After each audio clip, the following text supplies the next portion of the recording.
Olá pessoal, hoje a gente vai ver um corte do ovário de um gato, tá? Então a gente pode observar nesse corte histológico que existem folículos ovarianos dos mais diversos tamanhos, tá? Então numa visão panorâmica a gente vê uma área cortical cheia de folículos ovarianos, né? Sendo que conforme eles vão crescendo, eles vão adentrando mais para a região central da gônada, enquanto que na região periférica eu tenho uma grande quantidade de folículos primordiais.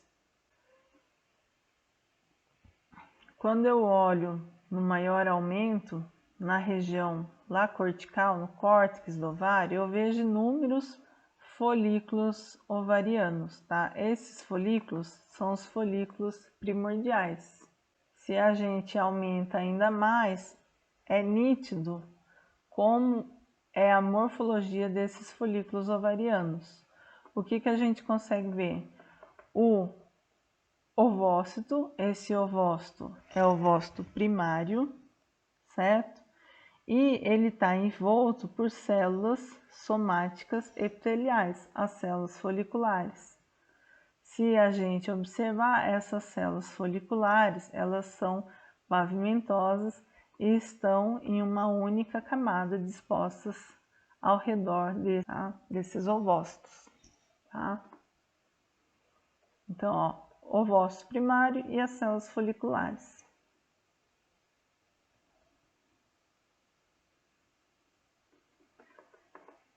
Ovócitos primários e as células foliculares.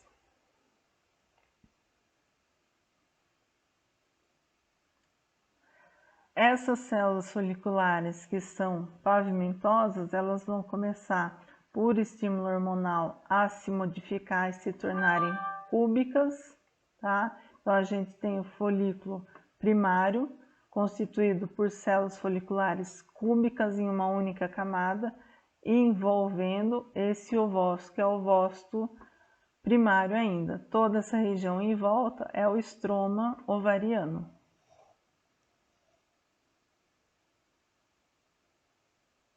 Esse folículo por estímulo hormonal do FSH, ele continua se desenvolvendo e as células foliculares vão continuar proliferando, formando agora granulosa, ou seja, eu tenho duas ou mais camadas de células foliculares.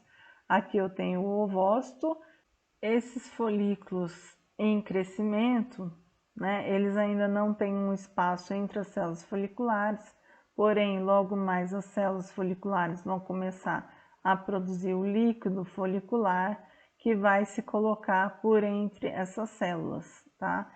E a gente vai ter a formação de pequenos espaços que vão se confluindo, formando espaços cada vez maiores dentre as células da granulosa, tá?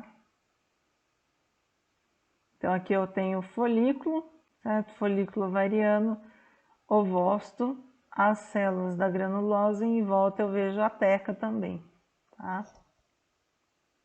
E aí esse folículo vai crescendo cada vez mais, os espaços vão confluindo até formar um espaço único que vai ser chamado de antro, e aí a gente tem um tamanho máximo de folículo chamado de folículo de Graff ou folículo maduro, certo?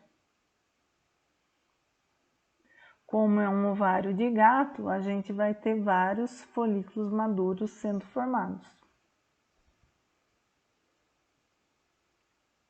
A gente pode observar que tem folículos nos mais diferentes tamanhos se desenvolvendo.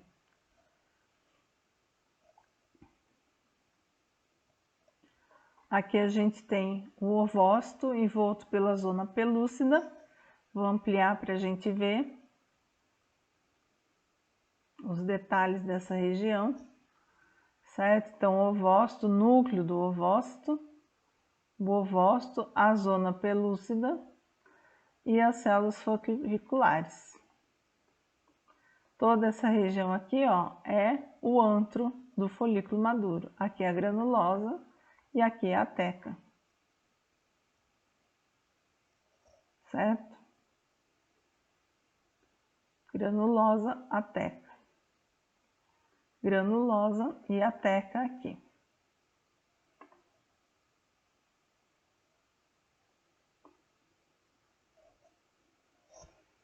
Aqui é a corona radiata, que está conectada ao resto do folículo pelo cúmulo zoóforos, tá?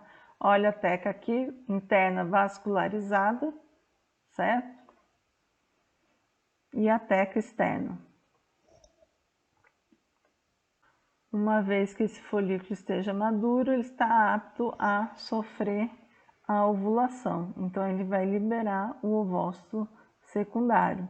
O restante dessas células, que vão permanecer no ovário, vão se transformar no corpo lúteo, tá? Como a gente pode lembrar, conforme os folículos vão se desenvolvendo, nem todos chegam ao estágio de folículo maduro. Alguns acabam por degenerar, se tornando folículos atrésicos, tá?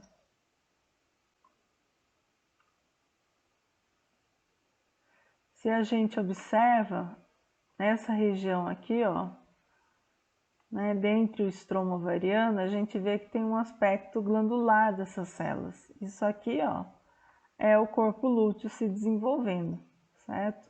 Então, células remanescentes dos folículos pós-ovulatórios que se transformaram no corpo lúteo.